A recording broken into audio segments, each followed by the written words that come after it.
say Crawford. If you go down the list and ask me about tactical advantages, most of them are Crawford. What Canelo has is size, and as a result, physical strength and punching power. And a neck as wide as Broadway, for crying out loud. Right. The thing that I don't like about Canelo is that it's like almost every shot has to be a power shot. It's a power shot, yes. They both hit hard. Because and you can see the strength. You know, when I was fighting against Crawford, I didn't think Crawford was that strong, but when he kind of moved me around a little bit, he is very strong as well. So look, yeah, but why does he need to give that much away? He's pound for pound #1 in the world. Why does he have to go up and fight Canelo? Analysts Max Kellerman and Stephen A. Smith recently shared their thoughts on a potential clash between Canelo Álvarez and Terence Crawford. Smith leaned toward Crawford edging out a decision victory but noted that it wouldn't come easy.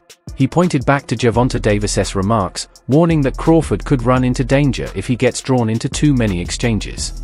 Given Canelo's natural size and punching power, Smith emphasized that Crawford's best chance lies in smart defense, quick reflexes, and tactical ring awareness rather than trading blows. Both commentators agreed that the fight would likely be decided more by strategy than sheer strength. Greatness. And a neck as wide as Broadway, for crying out loud. Right. The thing that I don't like about Canelo is that it's like almost every shot has to be a power shot. It's a power shot, yes. And that's not beating Crawford. I will confess, I think Gervonta Davis's trainer, Cal, I think he said this. He said Crawford could find himself in trouble, and I'm not sure it was him, but I think it was him. He said Crawford could find himself in trouble if he decides to engage with Canelo, because Canelo is the naturally bigger, strong fighter. And I don't care that Crawford's gotten bigger, and I don't care that Crawford's going to go in there just as big as Canelo. Canelo is accustomed to fighting at the weight. On the other side, Max Kellerman pointed out that Terence Crawford seems to hold the sharper overall skill set, which could give him a technical advantage. He acknowledged Canelo Álvarez's legendary durability, noting both his sturdy chin and naturally larger frame that makes him physically stronger in close exchanges. However, Kellerman also mentioned that Canelo hasn't looked quite as dominant in his most recent outings, showing signs of slowing down compared to his prime. This sets up the potential matchup as a classic contrast, Crawford's precision and timing versus Canelo's toughness and size. Great chin. A great chin. But in terms of, if you want to go skill for skill, especially the recent version of Canelo, who's had to turn into a seek and destroy guy, who had to learn as his career went on to cut off the ring and not just follow guys around. Like Lara, Trout, Floyd, he followed those guys around. He had trouble because he's really a natural counterpuncher who wants you to come to him. But in recent years at super middleweight, he's gotten really good at cutting off the ring. Again, last fight notwithstanding. So as an overall suite of skills, recent vintage, it's been Crawford. Okay. But Canelo also is skilled and has a larger skeleton than Crawford. No matter what they weigh, Canelo's the bigger guy. Yeah.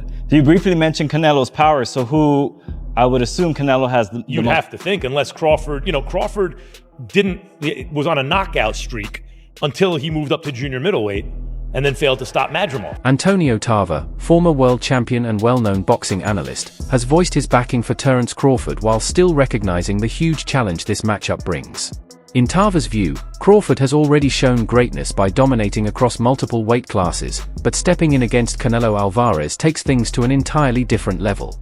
He emphasized that while this may be Crawford's toughest test to date, it's also a type of challenge Canelo himself hasn't really had to deal with before. Mistake, I'm Bud County all the way, but this is going to be the toughest fight, the best fighter Bud has ever been in the ring with. And arguably, this could be the best fighter Canelo has ever been in the ring with.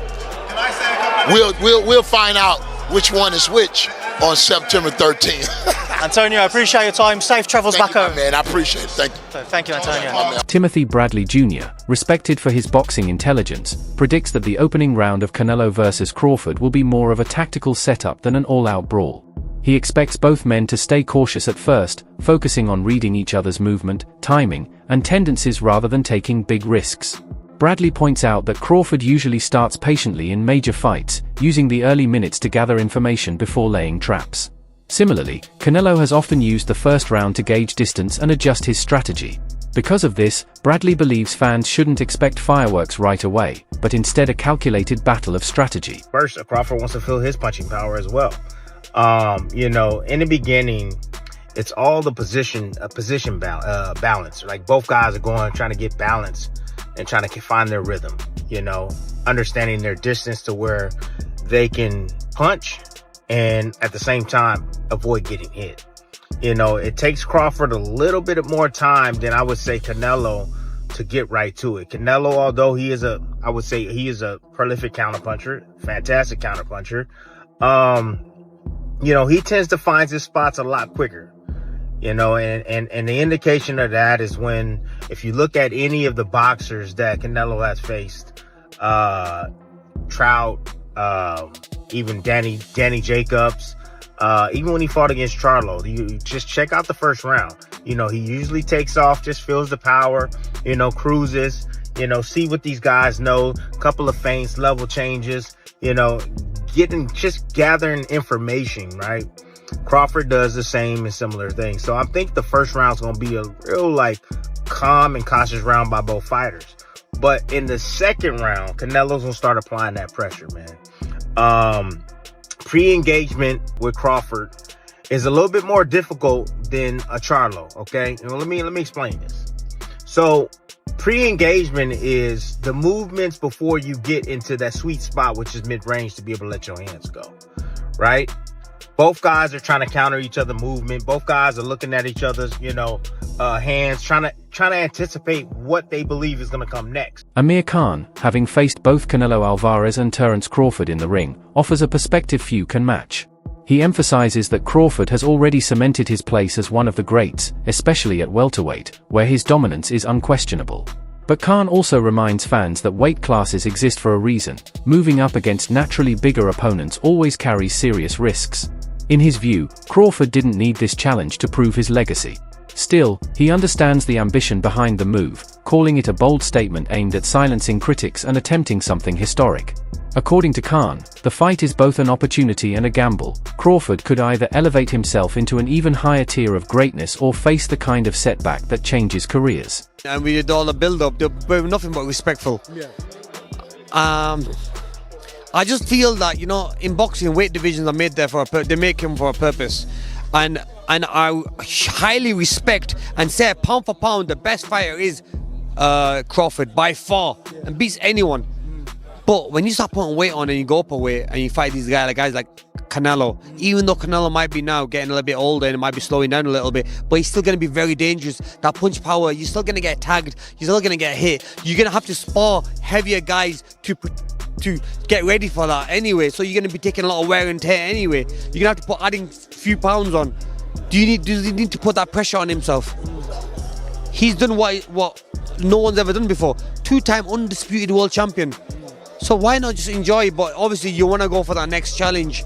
Now for him, he wants to go for that Canelo. I would advise him not to go for that. Yeah. But if he's the man and he knows how good he is himself. So I can't really say to him that do this or do that. So really, he believes in his skills. He believes in his skill. Yeah. We can't answer for him. Yeah. We let him go and do it. You know what I'm saying? And we all might be wrong. Yeah. He might be even stronger than Canelo. He might pack the weight on well. Yeah. That he might do really well in there. So look, you fought them both. Like what are the differences between them? Obviously, it's weight. Canelo's strong and he's easily hit.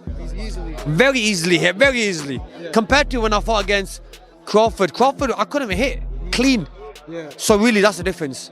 And they both hit hard. Yeah. Because and you can see the strength. You know, when I was fighting against Crawford, I didn't think Crawford was that strong, but when he kind of moved me around a little bit, he is very strong as well. So look, yeah. But why does he need to give that much weight? He's pound for pound #1 in the world. Why does he have to go up and fight Canelo? Promoter Tom Loeffler views the fight through the lens of business and spectacle. He points out that Canelo Álvarez and Terence Crawford aren't just elite fighters, they're global stars with fan bases that reach across nations and demographics. According to him, very few modern matchups carry this kind of weight. It's not only a contest of skill inside the ropes, but also a clash of two boxing dynasties, Canelo, the long-reigning face of the sport, versus Crawford, the fighter many consider the pound-for-pound number one. Loeffler stresses that the excitement is well-founded, because it's rare for fighters of this magnitude to meet in the ring, especially with weight, legacy, and history all on the line. High-profile show, it's huge. It doesn't get any bigger than that, and you know, you got to give credit to both guys. They're both very confident. They both have very passionate fan bases. You know, Callum, you know, having fought in Dublin, packed the arena out there, the 3 Arena, having fought at Madison Square Garden 3 times, fought in Boston, and then Fernando Jr., you know, from one of the biggest boxing named families, you know, in the history of boxing. He's going to bring out a huge fan base. So it's a really exciting addition to, you know, such a big show that like I said, doesn't get any bigger than that for sure. I agree. I think that you, along with me, have seen some of these criticisms of the undercard. But really, when you look at it, I mean, we both know Callum Walsh so well. The personality and the authenticity that he brings to this sport is just so sincere. He's so real, you know, being from Ireland, coming overseas to train and dedicate his life to this craft. And his personality is so magnetic that it obviously brought someone like Dana White to be a huge supporter of him. Trainer Dave Caldwell breaks down what makes Terence Crawford so difficult to deal with. He points to Crawford's versatility in switching stances and his smooth footwork that lets him manage distance with ease. Caldwell argues that one of Crawford's most overlooked weapons is his movement. He uses it to create sharp angles, frustrate rivals, and set the tempo of a fight. Against someone as physically strong and aggressive as Canelo, Caldwell believes that mobility will be Crawford's biggest advantage. If Crawford can stay off the ropes, keep the fight in the center of the ring, and continue changing looks, he has the skill set to outmaneuver Canelo and pile up rounds on the scorecards. From when the fight got made, I've always fancied Crawford. I just think it's different. I think there's something about him. I think if you add what Crawford's good at, his brain, he can switch, he's very good as a southpaw. His judgment of distance is fantastic. His punch picking is fantastic. He's got good legs. When you add what, and he can pop. I mean, listen, I'm not saying he's got the power to hurt Canelo, but he might have the power to surprise Canelo a little bit and just sting him and just. But when you look at what Crawford does well, and then I look at this version of Canelo, as Canelo's got on, his punch rate's gone down. His feet have never been the fastest, but he's always had good placement of feet. His feet aren't the fastest, and he loads up. He loads up, and he don't really like boxing at a pace. So I kind of look at that and I think Crawford can manage his way through the fight to win it on points. I think he can manage moments, tough moments. When Canelo detonates a big shot on him, he's going to know about it because Crawford's been hurt before. When Crawford gets hit, he does get hit. That's why he's exciting, but he does get hit. So that means that Canelo could land on him. I just think that Canelo will land a bomb and Crawford knows enough to tie up, to get off at an angle, to get that distance. Jeff Mayweather zeroes in on size as one of the biggest storylines in this matchup. He explains that Canelo has been settled and successful at super middleweight for years, a division that perfectly fits his natural build. Crawford, on the other hand, is stepping into territory that isn't really his weight class, which raises questions about how carrying extra pounds could impact his speed, endurance, and ability to absorb shots. According to Jeff, the fact that Canelo doesn't have to make any major physical adjustments gives him a built-in edge going into the fight. Big factor, and I mean, this is a weight class that Canelo is already, owned. He owns his weight class. And so, and he even went up higher. So, he's already proven what he can do and what he can take at those other weight classes. So, I don't know, but if anyone can do it, it probably would be Terence Crawford. This guy seems like he's amazing. He's, I'm a big fan of Terence Crawford, but I'm a big fan of Canelo as well. So, as it's one of those situations where somebody has to lose. So I don't know who's gonna lose,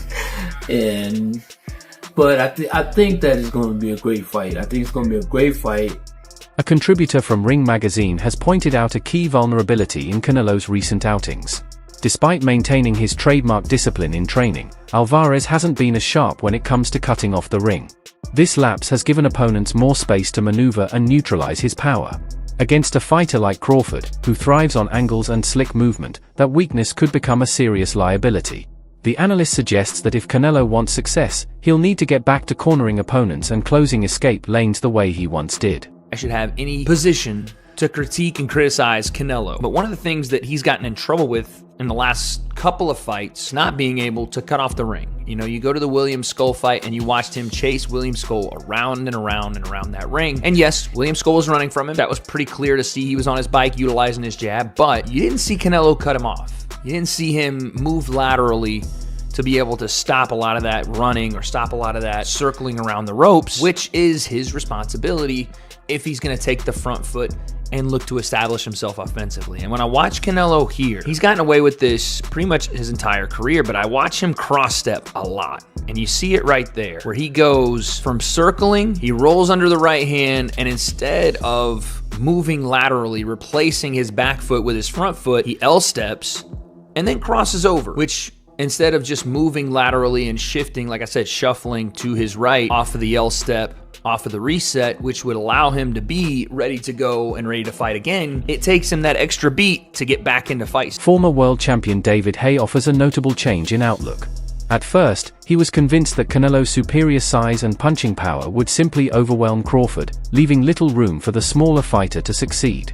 But after watching Crawford in camp, studying his discipline, sharp technique, and tireless preparation, Haye admits his opinion has shifted. What once seemed like an impossible task now looks like a genuine opportunity, with Haye acknowledging that Crawford has the tools to pull off the upset. When Nash beating Canelo, I've been a fan of his for a long time, and likewise with Crawford, I never thought there was a version of reality where they'd both be in the ring with each other. I initially automatically assumed, because Canelo's obviously beaten, he was the light heavyweight champion of the world, undisputed super middleweight champion of the world. He's just campaigned at a much bigger weight, so a good big can beats a good little, usually. Until I saw them standing next to each other and they looked the same size. I couldn't quite figure it out. I was like, okay, if they're the same size, then it's literally pound for pound. Who's pound for pound better? And that's it. They're both pound for pound fighters. A lot of people have got them 1 and 2. And I favoured Canelo starting off, but over time, I'm starting to think once again Crawford is one of those guys where he reminds me of kind of Andre Ward a little bit, their mindset, and he wouldn't put himself in a position if he didn't know for sure he had enough firepower to deal with someone of Canelo's stature and Canelo's history. But it's the two best fighters on the planet mixing it up. It's one of those dream fights. It's a proper trades fight. You know, that anyone who's interested in boxing and wants to see two living legends going at it. Yeah, I can't believe it's actually happening. That makes sense, because they're so big in their own right. The fact that fight would never have happened 10 years ago, 15 years ago. That it just wouldn't have happened. And now anything's possible in boxing. Anything's possible. Former champion Jeff Horn delivers a cautionary message for Canelo Álvarez. He points out that while size and raw strength are valuable, they don't automatically secure victory. Horn argues that Crawford's defensive mastery could be the great equalizer. His ability to read punches, slip shots, and roll with impact often prevents opponents from landing cleanly. If Canelo can't connect with precision, his physical advantages might not carry the same weight. Horn suggests that Crawford's discipline in defense could frustrate Álvarez, limit dangerous exchanges, and open the door for sharp counters. Meanwhile, another veteran fighter who has tracked Crawford's career over the years offers a firm conclusion. He simply refuses to bet against him. After analyzing Crawford's steady growth, preparation, and big fight performances, he highlights qualities such as mental resilience, consistency, and the ability to rise when the stakes are highest. In his eyes, Crawford has already secured his place among boxing's elite, and this clash with Canelo is yet another opportunity to prove why he belongs there. Me analyzing and watching Crawford over all these years, I just cannot bet against dude, bruh. No, you can't. I'm going to roll with Crawford, and shout out to Nebraska, and that's just what it is. I'm so glad you here, big dog. I'm going to go ahead and put my bread down on Crawford, and I'm going to live with the results. You were a DB, right? I played wide receiver, kick return, punt return. Oh, I thought why did I think you was a DB? I don't know. Even being a wide receiver, you fit the bill of a Terence Crawford. If Terence was a football player, he more than likely would be a DB or a wide receiver. Yeah. How much weight did you put on leaving high school going into college? That wraps up today's breakdown. Thanks for watching, and make sure to stay tuned for more updates. Until next time, take care.